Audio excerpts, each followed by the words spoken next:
Prabowo butuh APBN 8.000 triliun rupiah untuk mencapai pertumbuhan 8% adalah sebuah grand design ekonomi yang dicanangkan oleh Presiden Indonesia ke-8 ini. Sementara IMF pesimis dengan target Pak Prabowo itu dengan mengatakan bahwa pertumbuhan ekonomi Indonesia hanya akan berada di angka 5% pada periode 2024-2029. Angka 8% itu sulit didapat jika kondisi yang sebenarnya dalam ekonomi Indonesia, terutama masalah paling puncak adalah masalah keuangan, tidak terselesaikan. Keuangan itu adalah masalah kunci yang tidak ada satu pihak pun yang kredibel membongkar masalah tersebut hingga saat ini. Apa itu? Yakni jumlah uang yang dimiliki oleh negara memang sangat sedikit untuk dapat menggerakkan roda ekonomi. Akibatnya negara tidak memiliki kemampuan ekspansi sedikit pun untuk mendongkrak pertumbuhan ekonomi. Jadi harus mulai dari mana? Jika pertumbuhan ekonomi Indonesia ditopang oleh konsumsi, maka harus ada tambahan uang yang dipegang oleh rata-rata masyarakat Indonesia saat ini adalah 2 kali lipat dari sekarang.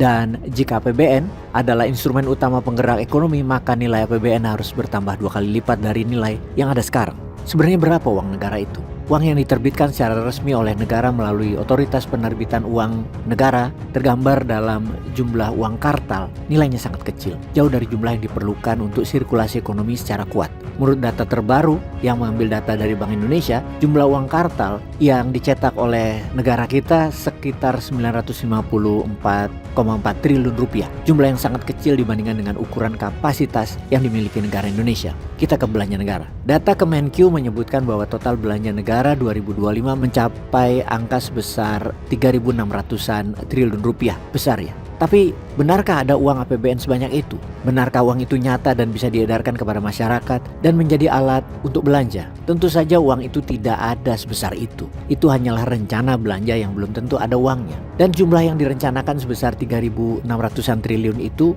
adalah prediksi pertumbuhan 5% atau tidak mencukupi jika menarget pertumbuhan 8% karena perlu 7.000 hingga 8.000 triliun. Dari mana uangnya? Cara mendapatkan uang 8.000 triliunan itu kita perlu membuka pikiran lebih luas untuk membahasnya. Kita semua tahu Presiden Prabowo punya niat baik untuk membuat nol kemiskinan, makan siang anak bergizi gratis, mengadakan 3 juta rumah, membuka jutaan pekerjaan buat rakyat, juga mau melunasi hutang rakyat. Lalu bagaimana solusinya? Kita ke Amerika sebentar buat pelajaran di mana Amerika di tahun 2008 dan 2009 punya masalah lebih parah dari Indonesia. Perlu uang 2.000 billion atau 2 triliun dolar atau 30.000 triliun rupiah atau 10 kali kebutuhan nasional Indonesia. Yang dilakukan Amerika adalah mencetak 2.000 billion dolar ketika ada masalah keuangan di Amerika pada saat itu, yaitu masalah subprime mortgage. Lalu diapain uang 2.000 dolar itu? Kita ilustrasikan.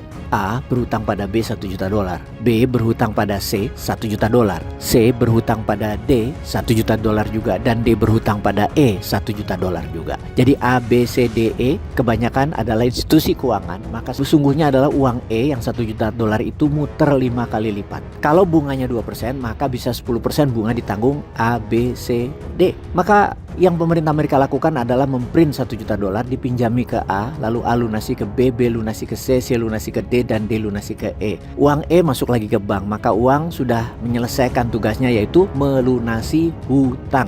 Namun cetak uangnya atau menambah money supply di Amerika, apa solusinya? Karena bisa inflasi. Betul itu. Uang tadi harus ada faktor produktif. Amerika negaranya sudah tidak bisa membangun lagi dengan cepat untuk 2.000 billion dolar tadi. Maka uang tadi yang sudah dicetak perlu underlaying. Underlayingnya adalah proyek di negara-negara yang berada di keteknya Amerika yang takluk pada dolar, dan Amerika punya orang-orangnya yang menjabat di setiap negara tersebut yang siap menanggung inflasi dolar tadi. Misalnya Indonesia. Maka proyek di Indonesia jadi underlaying cetak dolar Amerika. Inilah dikatakan bahwa negara-negara kecil tidak boleh mencetak uangnya sendiri karena Amerika butuh untuk jadi underlaying cetak dolar setelah uang tadi dicetak buat dalam negeri Amerika melunasi utang-utang di dalam negeri. Hal ini sudah terjadi tahunan sejak tahun 1971.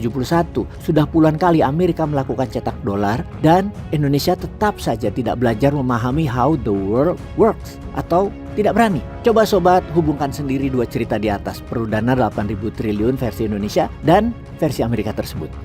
Peace.